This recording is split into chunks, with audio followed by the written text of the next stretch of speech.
हुकूमत का तहरीक इंसाफ पर पाबंदी लगाने का फैसला। बानी पीटीआई आरिफ अलवी कासिम सूरी के खिलाफ आर्टिकल 6 के तहत कार्रवाई का ऐलान।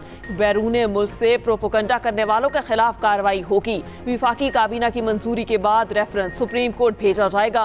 पार्लिमान से करारदाद मंजूर की जाएगी। विफाकी वजीर इत्तलात अताउल्लाह तारड़ की न्यूज़ कॉन्फ्रेंस। मखसूस नशिस्तों से मुताल्लिक फैसले के खिलाफ भी नजरसानी दरख्वास्त दायर करने का ऐलान। कहा फैसला तमाम इत्तेहादियों की मुशावरत के बाद किया गया। मुल्क के साथ बहुत खिलवाड़ हो गया, अब बस नो मोर। मुल्क को आगे लेकर जाना है तो पाकिस्तान और तहरीक इंसाफ साथ नहीं चल सकते।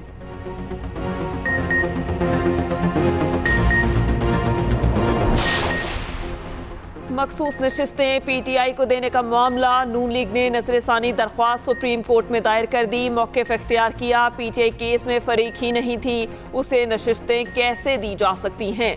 12 जुलाई के मुख्तसर हुक्मनामे को कलअदम करार दिया जाए।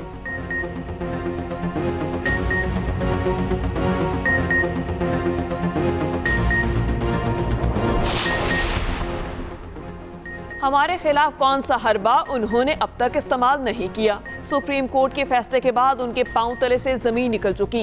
असद कैसर का रद्द अमल। कहा हुकूमत को पता चल गया कि अब इसका कोई बचाव नहीं, उनसे रोजाना गलतियां हो रही हैं, ये हवास बाख्ता हो चुके हैं। बैरिस्टर अली जफर बोले हुकूमत के पास तहरीक इंसाफ पर पाबंदी लगाने का कोई इख्तियार नहीं, कानून में ऐसी कोई गुंजाइश नहीं। ऐसा किया गया तो अदालतें मौजूद हैं। कानून के खिलाफ वर्जी पर आर्टिकल 6 नहीं लगता। मुल्क की तारीख में सियासी जमातों पर पाबंदी की कोई मिसाल नहीं। आज मुल्क को जोड़ने की ज़रूरत है। आप इंतशार चाहते हैं। सरबरा अवाम पाकिस्तान पार्टी शाहिद खाकान अब्बासी की न्यूज़ कॉन्फ्रेंस। कहते हैं अगर बानी पीटीआई ने सियासतदानों को जेलों में डाला, वही रिवायत बरकरार रखी जाएगी तो मुल्क के लिए अच्छा नहीं हो सकता। आज़ादी इजहार राय पर कदगन नहीं लगाई जा सकती। फोन टेप का मामला इंतहाई पेचीदा है। ऐसी क्या उजलत थी कि एक दिन में नोटिफिकेशन जारी हो गया। हवाओं का रुख तब्दील हो रहा है। इंसाफ के हसूल के लिए हर सतह पर जाएंगे। ओपोजिशन लीडर उमर अयूब की सरगोदा की अदालत में पेशी के बाद मीडिया से गुफ्तगू। कहा बानी पीटीआई और अहलिया पर मुकदमात शर्मनाक हैं। हमारे अरकान असम्बली को धमकाया जा रहा है।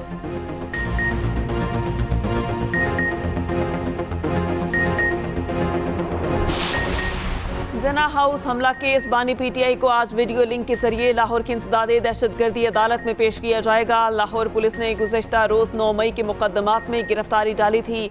उधर नए तोशाखाना रेफरेंस में तफ्तीश के लिए नैब टीम की अडयाला जेल आमद। बानी पीटीआई से तफ्तीश करेगी।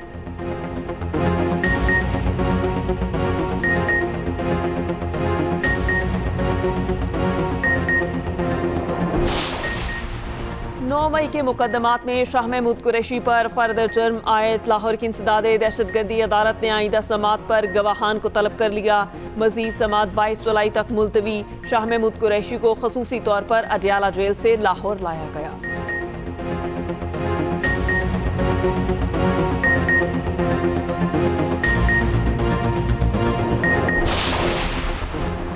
सनम जावेद को इस्लामाबाद से बाहर ले जाने से रोक दिया गया। इस्लामाबाद हाई कोर्ट ने आईजी इस्लामाबाद और डीजी FIA को तलब कर लिया। दोनों 5:30 बजे ज़ाती हैसियत में तलब। उधर सनम जावेद बलोचिस्तान पुलिस के हवाले। G11 के चहरी में पेश। बलोचिस्तान पुलिस की सनम जावेद की राहदारी रिमांड की इस्तदा।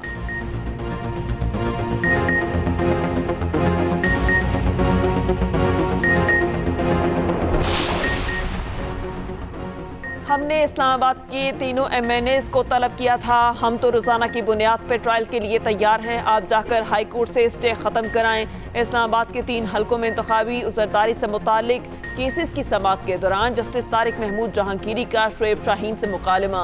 NA 48 के इंतखाबी नताइज चैलेंज करने वाले PTI उम्मीदवार से पूछा आपके पास तमाम फॉर्म्स आ गए हैं, आप क्या चाहते हैं। शुएब शाहीन बोले उन्हें फॉर्म्स नहीं मिले। जस्टिस तारिक जहांगीरी ने कहा हाई कोर्ट ने ट्रायल आगे बढ़ाने से रोका है। जब तक हाई कोर्ट का स्टे बरकरार है कुछ नहीं हो सकता।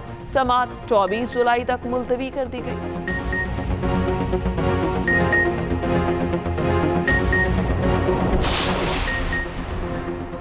गैर कानूनी तामीरात का केस, शेर अफजल मरवत के नाकाबिल जमानत वारंट गिरफ्तारी जारी, गिरफ्तार करके 30 जुलाई को अदालत में पेश करने का हुक्म। शेर अफजल मरवत पर ठलिया मोटरवे के करीब प्लॉट पर बगैर मंजूरी तामीरात का इल्जाम, रावलपिंडी डेवलपमेंट अथॉरिटी ने मुकदमा दर्ज कराया था।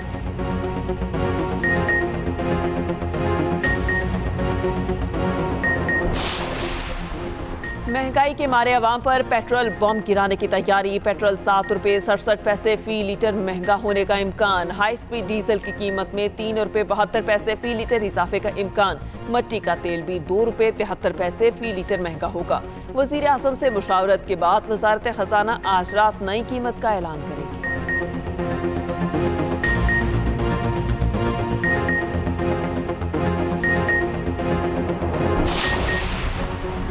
मुल्क भर में 8वें मुहर्रमुल हराम पर शबीहाए आलम के जुलूस मुकर्ररा रास्तों पर गामजन। लाहौर में मरकजी जुलूस लोहारी गेट से निकलकर पुरानी अनारकली में खत्म होगा। कराची में मरकजी जुलूस निश्तर पार्क से बरामद। मरकजी जुलूस के रूट पर बेशतर रास्ते 3 रोज तक सील। नुमाइश सोल्जर बाजार, एम ए जिना रोड, सदर में मोबाइल फोन सर्विस मुअत्तल। 10 मुहर्रम तक ऑरेंज और ग्रीन लाइन सर्विस बंद रहेगी। रावलपिंडी, पेशावर, कोयटा समेत दीगर शहरों में भी जुलूस बरामद होंगे। सिक्योरिटी के सख्त इंतजाम, पुलिस की भारी नफरी तैनात। और कौमी टीम की बेहतरी के लिए बड़े फैसले, हर खिलाड़ी का हर 3 माह बाद फिटनेस टेस्ट लाजमी करार। खिलाड़ियों को लाजमन डोमेस्टिक क्रिकेट खेलना होगी। गैरी क्रिस्टन और जैसन क्लप्सी भी सिलेक्शन कमेटी में शामिल। सेंट्रल कॉन्ट्रैक्ट की रकम फिलहाल कम ना करने का फैसला। मोहसिन नकवी कहते हैं नज़्म ज़ब्त की खिलाफ वर्जी करने पर 0 टॉलरेंस पॉलिसी होगी। ग्रुपिंग करने वाले खिलाड़ियों को बर्दाश्त नहीं किया जाएगा। नए टैलेंट पर सरमायाकारी से बेहतरीन खिलाड़ी सामने आएंगे।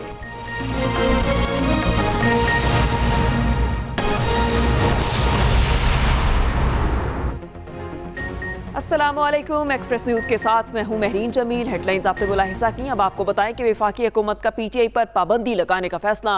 वफाकी वज़ीर इत्तलात अताउल्लाह तारड़ कहते हैं तमाम शवाहिद मद्देनजर रखकर हुकूमत केस करेगी। पाकिस्तान और पीटीआई साथ साथ नहीं चल सकते। हमारे तहम्मुल को हमारी कमजोरी समझा गया। बहुत खिलवाड़ हो चुका, अब नो मोर होगा।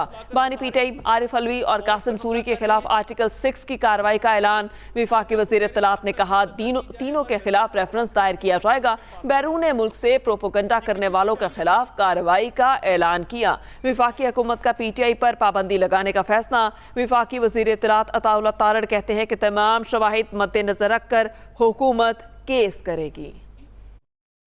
वफाकी हुकूमत पीटीआई को बैन करने के लिए केस मूव करेगी।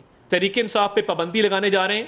आईने पाकिस्तान के तहत आर्टिकल 17 है जो पॉलिटिकल पार्टीज को बैन करने के हवाले से इख्तियार देता है वफाकी हुकूमत को, और ये सुप्रीम कोर्ट में मामला भेजा जाएगा। दहशतगर्दों को वापस लाकर बसा रहे हैं, फौज पर हमला कर रहे हैं, फॉरेन फंडिंग ले रहे हैं, IMF को कह रहे हैं पाकिस्तान की मदद ना की जाए, और बैरून मुल्क पाकिस्तान के खिलाफ रेजोल्यूशन पास करवा रहे हैं।